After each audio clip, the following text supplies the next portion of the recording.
De Ramon o Fredo, ako'y napuli sa usa sa duha ka mga igso na tong pari nga nabalhin pod sa laing parokya. Pag-umangko ko ni Archbishop Teofilo Camumod, mao na sa akong kinabuhi sa pagkapari, ako yang gisunod ang iyang kinabuhi sa pagka-Diyos nun.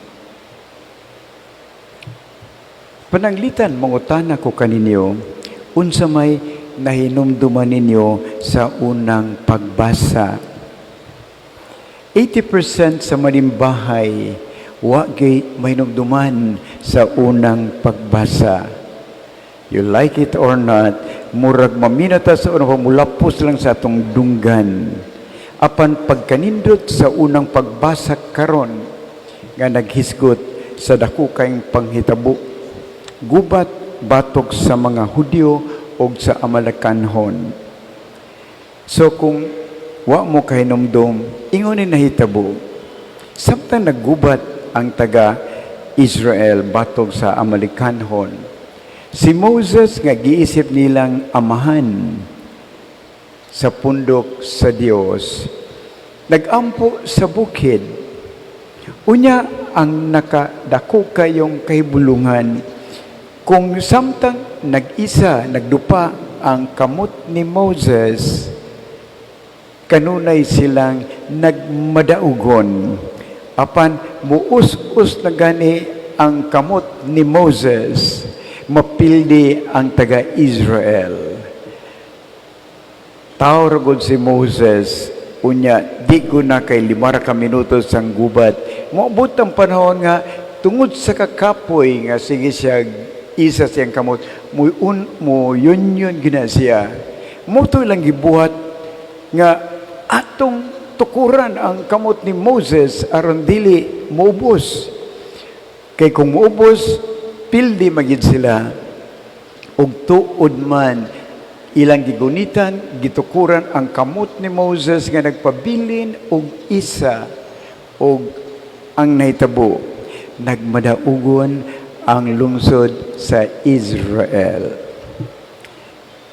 Sa inyong pagpaminaw o pagsabot, unsa man ka makahuluganon ang pulong nga iisa. Kung atong sumadahon, ang pag-isa sa kamot, gitawag nato simbolo sa kadaugan. Tulo ka mga panghitabo nga makakita kita kanus giisa, ang duha sa atong imagination, ang usa sa panghitabo karon. Sa dihang gikastigo sa Dios ang taga-Israel tungod kay nagmasinupakon sila, unya at the same time nagsimba sila og Dios, gisilutan sila sa Ginoo, gipadada silang daghang mga bitin og nangamatay ang kasagaran. Hangtod miabot ang panahon, mihangyo sila kang Moses palihog, ingna ang Dios nga nagbasol nami aron hunungon kaning mga bitin nga gipamaak sila. 5 ka bitin nga libo-libo nga miadto sa ilang dapit. Ug tuon man mingon Ginoo, paghimo ka mong bitin, iisa kini. So 5 ka na word, iisa kini. Kung kinsay mo tan-aw sa bitin nga tumbaga, mamaayo sa ilang pinaakan. Ug tuon man sa diyang giisa ni Moses ang gitawag natong bitin nga tumbaga, ang napaakan mga ayo. Nakabantay mo sa medical field, kanang sa mga profession nga related sa medicine, unsay simbolo? Di ba bitin? Pharmacy, MD o whatever. Nahimong simbolo sa healing ang bitin. So sa ato pa, iisa ang bitin, ang mutanaw, mga ayos sila. Ikaduha, kinsa may giisa aron kita makabaton og kaluwasan. Sa balaan nga sulat ni San Pablo, sa pag-isa sa Dios anak didto sa krus, unsa may atong nadawat ang atong kadaugan pagbatok sa sala. Di ba?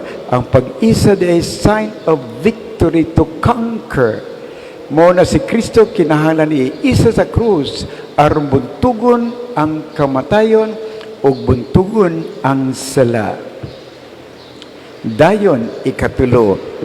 Nakabantay mo sa pare sa panahon sa konsagrasyon?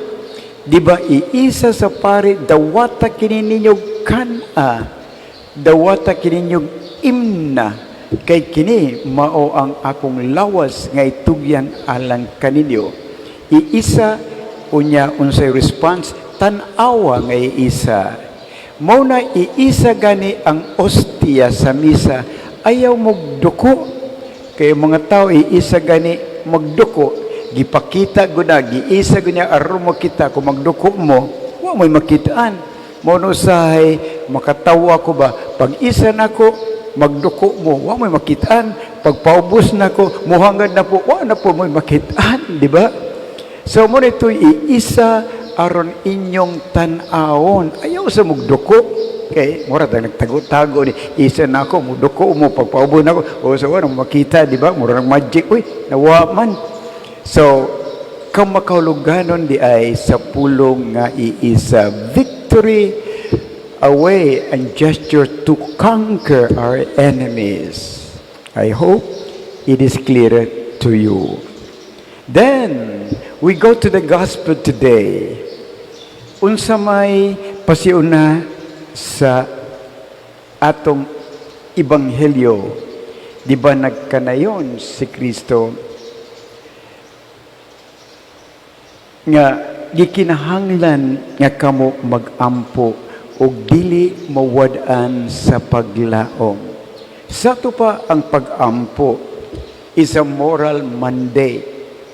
Makigstorya ganita sa tao, mo na gitawag natong to communicate sa tao, mo nang makikistorya ta. Pero mo communicate ganita sa Ginoo, mo na giingon nga pagampo. Kaya kung mag-storya kang tao, di mo na pagampo in any way, in whatever way nga mag-storya ka sa Ginoo, pagampo na sila. Siya, mo bitaw sa mga tao, sila nga, di man ko kamao muampo. Anong di mo kamao? Pero pag ingon, Ginoo, salamat nga buhi pa ko. Pag-ampo naman na siya. And even more deeply, if you make a kind of distinction between prayer and worship, di ba? Ang pag-ampo, sa pa, you communicate. Worship o pagsimba, lahi. Kanang giingon nga, if you communicate to God from your lips sa imong baba, gitawag ka na siya prayer. But when you communicate to God from the heart, mo na gitawag worship. And the highest form of prayer is to worship God. You communicate to God from the heart. Kaya kini ko gitawag natong pag-ampo sa baba. Uy, klaro kung dunggon ba na sa Ginoo. Kinangnuntan sa pag-ampo gikan sa kasing-kasing. Mo bitaw, miyeng ko nga, kana malabay ko kana man, di ba makapilya magsige magdubi na bilay mananabtan ba ko dunggong ka na sa Ginoo kan mananabtan gimaya ka madina puno ka sa grasya Ginoong Dios na kanimo bulahan ikaw mabita gahapon naghimo komedya ba kay dahil miyagi ko kapilya bitaw dahil mananabtan ba nya ang ilang kapilya kili ra gyud sa basketball court. So gaampoy daw na gimaya ka mo din na puno ka sa hoy mga panuway mong dagko panghuno mo grosaryo paghuno mo basket ka na grosaryo me limang ka giputol niya pagampo kasuko panuway mong dagko panghuno yung basket pagkauman padayon ta Santa Maria inang ka sa Dios ambo mo kami makasasala Mama Mia dunggon ka na sa Ginoo kung dili gikan sa kasing-kasing. Muna'y sikreto sa pag-ampo. Kung mag-ampo mo, gikan ba sa kasing-kasing o simply gikan na sa inyong mga ngabel? Because the way to communicate to God is the way to prayer. I have visited, tanan na sigurong Marian Shrine sa Tibok Kalibutan, unsa may mensahe sa mahal nga birin, pray from the heart. O limang kanina. Why pray from the heart? Tungod kay ang Diyos larawan sa gugma.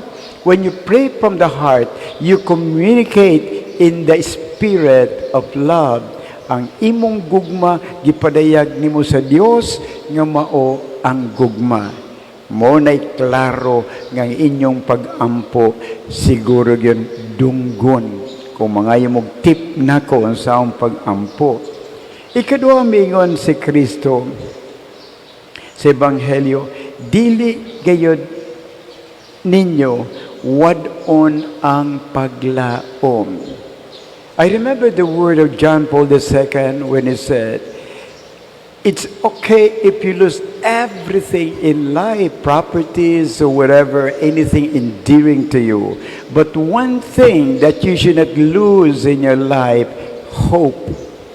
Mo nang giingon nga bahala nag mga guba sa bagyo, mga anod sa baha, masunog yung magkagtangan, apan ang ayaw gyud wad ang paglaom. Kay doon na ganay paglaom sa imong kasing-kasing makabangon raka gihapon. Mo nang giingon ni San Pablo nga to St. Augustine sa iyang writing ba, kung laom ang imong pagtuo sa Dios, mas halapad pod ang imong paglaom.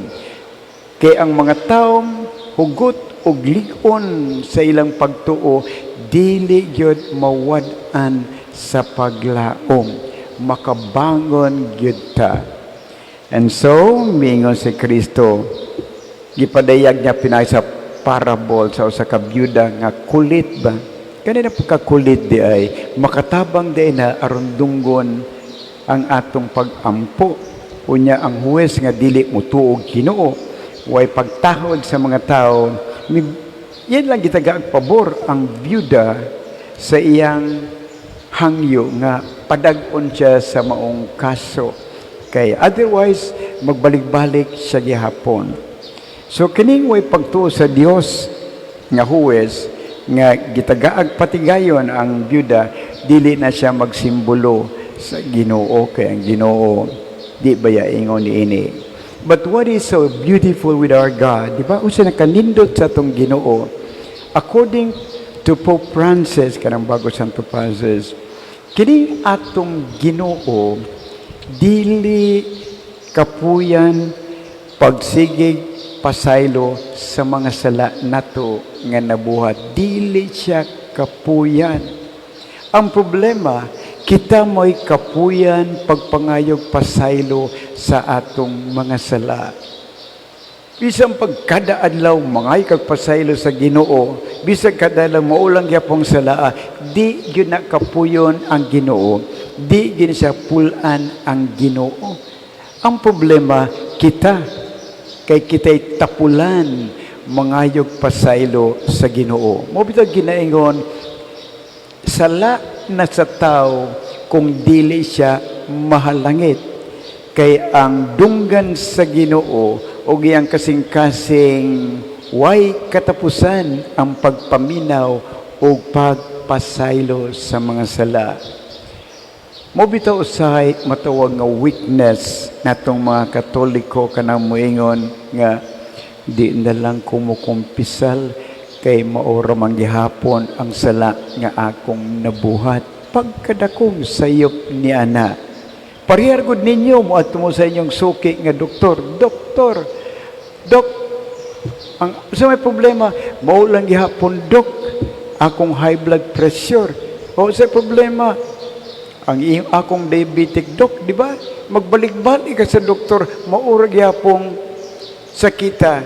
Unya ang imong doktor mayong ba nga gipulan naman ako paminaw nimo sige high blood o diabetic dili na pulan ang doktor. Mo po nang ayaw gyud kaikog sa Ginoo pag-ingon, Lord, mao man lang gihapon ang akong sala nga nabuhat. Usaragay pangayoon sa Ginoo, paningkamot nga sunod nimong pagkumpisal, lain na pud sala ang imong nabuhat. Sa ato pa dunay progress. Mao bitaw ang mga pare usahay magpakumpisal, unya na ay mga suki nga mangumpisal Bendisin ako, Padre, kay ako nakasala. Unsa may imong sala, maulang gihapon, Padre, nahala, maurang gihapon akong penitensya, katong katapusan mong pagkumpisal. But anyway, the most important lesson from the gospel today, ang Dios makanunayon sa iyang pagsabot, pagdawat ug pagpasaylo kanato. So why rason nga dili ta mahalangit? Even one shining example katong kriminal sa kiliran niya nga namasin lang gyud. Wa gyud mingo pasaylo ako Ginoo. Usa magingon sa kriminal, Ginoo, hinumdumi ko. One thing that my uncle, Archbishop Kamomo, told me, ayaw balibari kung dunay muanha ug muanha kanimo muhangyo nga pakumpisalon ang usa ka masakiton. Kay mo na'y pinakadako nga grasya kalipay sa pare ngang imong gipakumpisal namatay.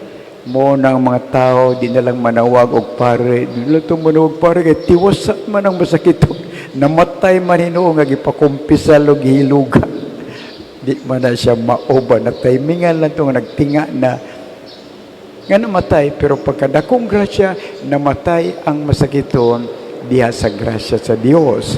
Mao na sa Santos nga misa dayon yang kalawat, di ba? Ipakita sa pare, iisa sa pare ang usya pag yung kini ang kordero sa Dios nga nagawagtang sa sala sa kalibutan, pagkabulahan ninyong nanimba. Pagkabulahan yung nanimba nga nakadawat kamo sa labing dako nga grasya nga mao ang presensya ni Kristo sa inyong pagtambong sa Santos nga misa. So God bless you. Amen. Manindog palihog. Nagato kami sa Dios sa ngamahan maggahong sa tanan buhat sa langit ug sa yuta ug kang